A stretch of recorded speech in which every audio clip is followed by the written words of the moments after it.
اليوم غادا نشارك معكم العجينه الا بقات ليكم شنو غديروا بها. تقدروا ديروا بها اي حاجه. انا بقات لي العجينه اللي كنت شاركت معكم ديال المسمن ديال الفرماج اخر مره. بقاو لي 3 الحبات حيت ما بقاش ليهم الفرماج درتهم بالفريغو.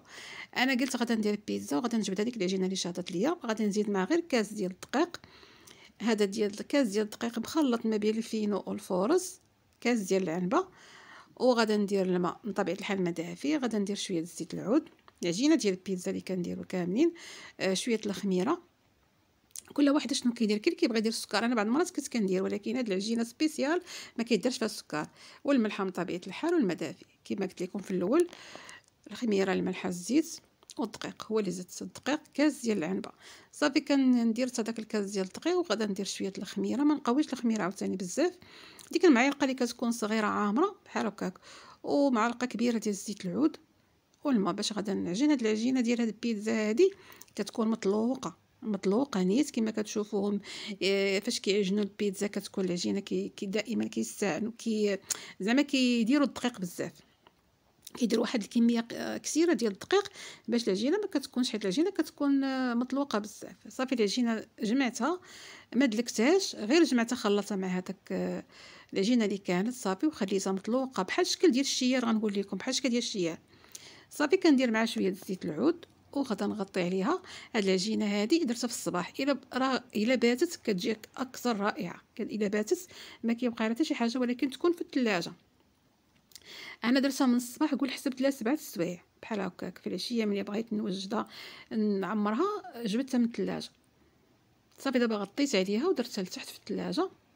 ما نقولش لكم كيفاش جات العجينه رائعه بزاف مدلوكه. واخا انا هي ما كتبغيش تدلك، هي العجينه ديال البيتزا كتخلي بك كتراجع هي كتدلك راسها.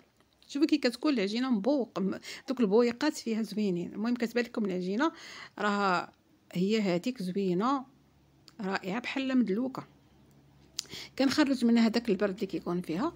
وغادا ندير لها الدقيق من طبيعه الحال، حيت لما درناش دقيق غتلصق لينا ضروري الدقيق بزاف بكميه كنقول نيت باش ما تلصقش هي العجينه. لحقاش العجينه مطلوقه مزيان ومرخوفه وكتجي مطاطيه زوينه.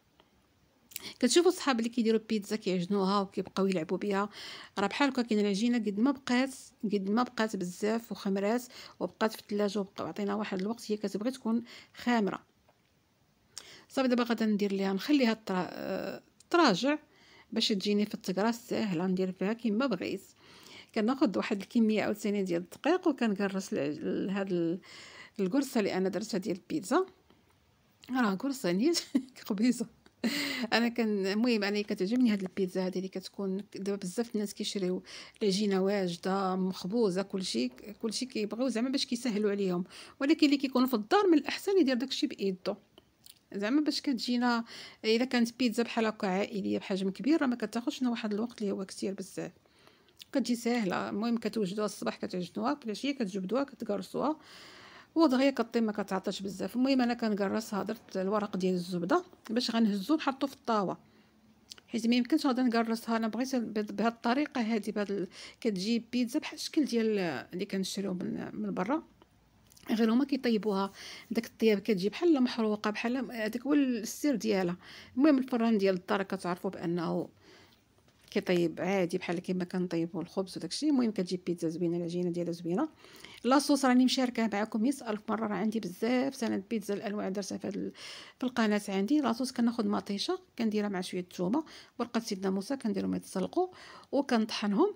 وملي كنطحنهم كندير معهم شويه زيت العود مليحه والسودانيه بحال هكا ولا البزار اللي بغيتو. وكنخليها طيب وكندير واحد شويه ديال مطيشه المعجونه. صافي وكندير شويه كدير الطيب كنطفي عليها.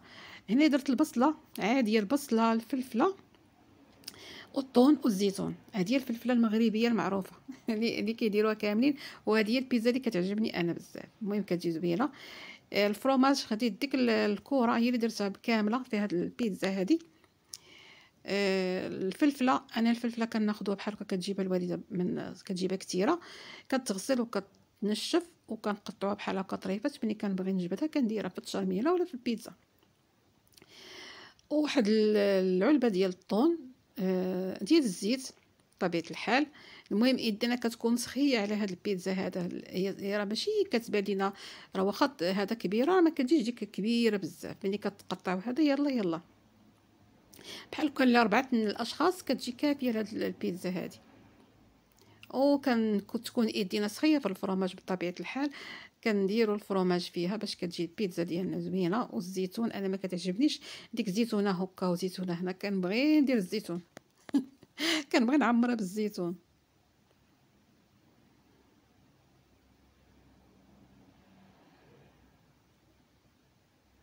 ناخذ واحد الخويه ديال زيت العود بحال هكا من الفوق، وواحد شويه د الزعتر، واحد المعلقه صغيره بحال هكا ديال الزعتره ماشي الزعتر عفوا، كنديرها من الفوق.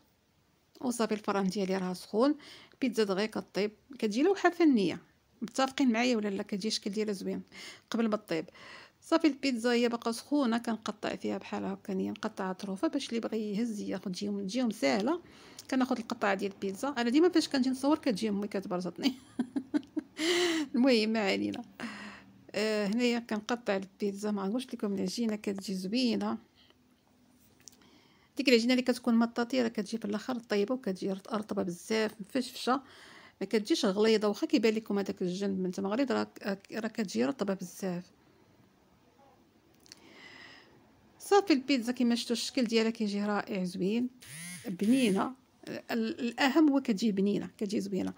ان شاء الله نتلاقى معكم في فيديو تو يستاهل حاجه اللي هي زوينه كنشاركها معكم. ان شاء الله نتلاقاكم على خير ومع السلامه.